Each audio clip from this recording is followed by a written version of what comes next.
je m'isole des autres. Je m'isole pour me séparer des autres.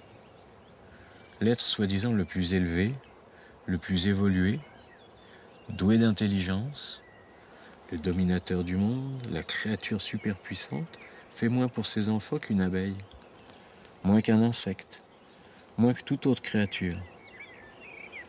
Depuis la nuit des temps, l'homme fait rétrograder son enfant.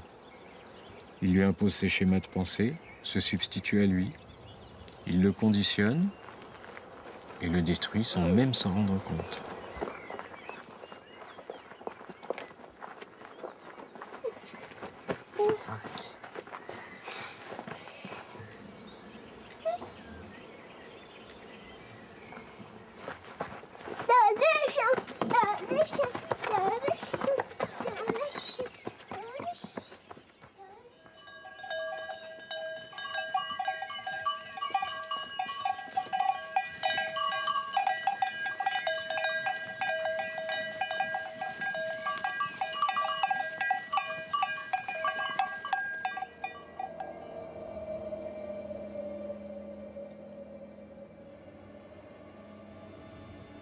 La vie, comme une pulsion, jaillissait de leur corps.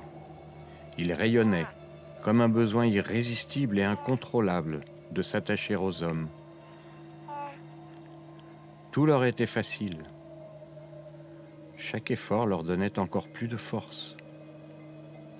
Un sourire se dessinait sur mes lèvres. Leurs mains s'animaient. Leurs mouvements construisaient en eux l'intelligence. Elles étaient le trait d'union entre leur esprit et le monde. Elles leur permettaient de tout comprendre du fond de moi et du dehors de moi. Par leurs mains, la volonté se répandait en chacune de leurs cellules et grandissait. Par leurs mains, ils découvraient la force de la vie et le pouvoir de donner la mort. Et la raison, cette force inébranlable qui fait toute la grandeur de l'homme, naissait en eux. Une souffrance terrible se développait en moi. L'anéantissement de leur personnalité se faisait doucement sous les traits de l'autorité. Malgré l'amour profond qu'ils éprouvaient pour moi, un instinct de défense se dressait en eux et contre moi qui bouleversait leur vie.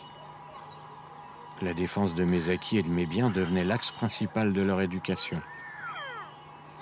Je me suis infiltré dans l'abîme de leur volonté et leur ai imposé la mienne.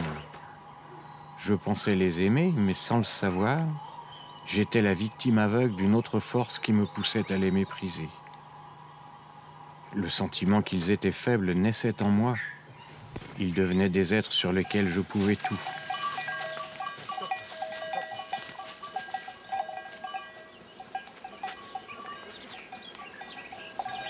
Je me suis pris pour le Dieu de l'enfant. J'ai pensé de moi-même ce qui est dit dans la Genèse. J'ai créé l'homme à mon image et à ma ressemblance. Quel soulagement de se retrouver face à toi, être incapable de se défendre et qui croyait tout ce qu'on lui disait. Tu te sentais coupable de tout ce dont on t'accusait. La colère et l'orgueil se sont mêlés en moi pour former un état d'apparence noble, honnête et respectable, mais qui s'appelle la tyrannie.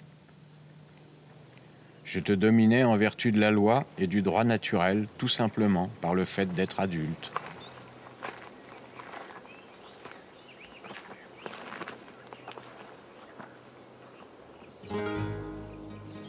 Pour eux, je n'étais pas un homme.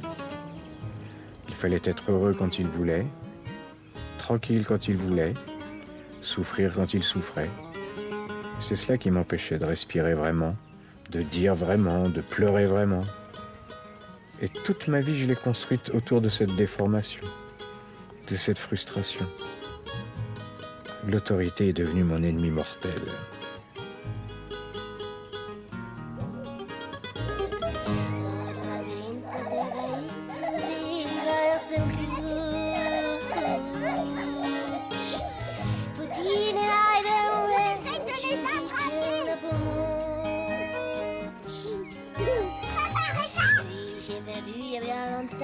La clé du labyrinthe. Et on se passe Les enfants sont des inconnus, des disparus. Leur richesse véritable reste enfouie au fond d'eux. L'homme est une barque à la dérive. Son mensonge l'embellit et le protège. Il s'imagine exercer un droit de la nature et qu'il agit pour le bien de son enfant. Mais il se sent vide. Son cœur se glace, se durcit et fige en haine tout ce qui était amour.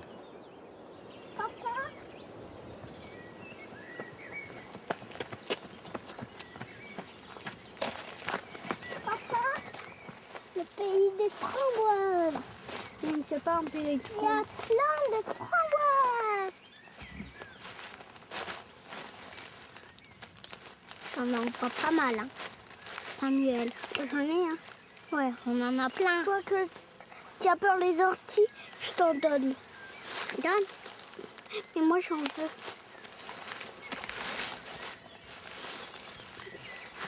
Trop bonne. Aïe, tu m'as piqué. L'homme évolue dans un état de tétanie morale, Tu vas plus de mon côté. dans une brume épaisse et étouffante, et se laisse bercer par des croyances et des principes qui alimentent ses illusions. Et la logique de guerre régit le monde.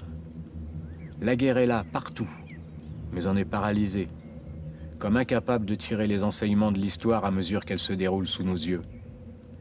Et partout l'on parle de haine et d'amour pour justifier notre violence, alors qu'elle n'est que le résultat direct de la relation entre l'homme et son enfant.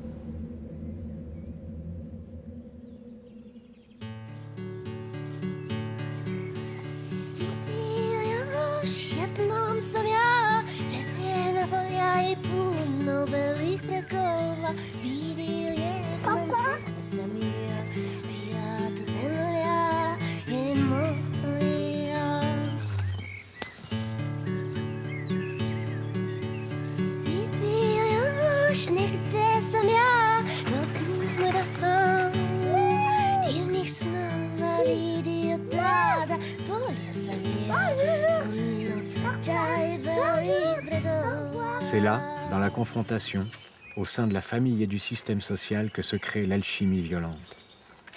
La violence, c'est le geste sans parole. C'est l'énergie à vivre sans la communication. La violence, c'est le corps qui défend son droit à être comme les autres, face au mépris, à l'abandon, à l'exclusion. La violence, c'est la dernière étape d'une longue répression, refoulée et contenue. C'est l'explosion de l'être qui veut vivre malgré tout. L'enfant accepte sans pouvoir comprendre d'être frappé, dominé, enfermé. Mais en lui grandit un adulte qui un jour se vengera.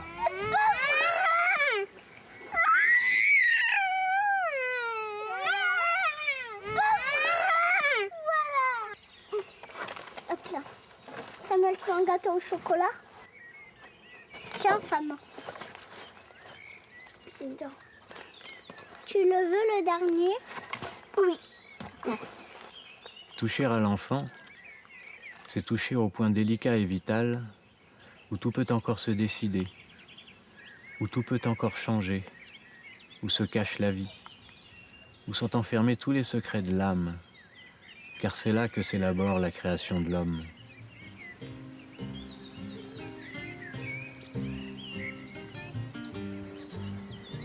L'enfant doit être la préoccupation principale de ce monde, le point de départ de toute philosophie, de toute analyse, de toute forme d'éducation. À ce moment alors, on pourra établir la paix au fond de l'homme et entre les hommes. L'état de toute l'humanité n'est que la conséquence de nos erreurs. Dans ce monde qui ferme les yeux et se tait sur les génocides, les infanticides, les crimes sexuels, le suicide, la drogue, l'alcoolisme, le sadisme. L'enfant est la source et la clé de toutes les énigmes de l'humanité. Il est le seul rempart durable contre la guerre. Il est le seul ciment capable de tenir la paix. Il est l'avenir. L'enjeu en est le destin de ce monde, et peut-être aussi la seule issue. Allez, on prend En chacun de nous sommeille un enfant qui parfois se réveille pour devenir un ogre.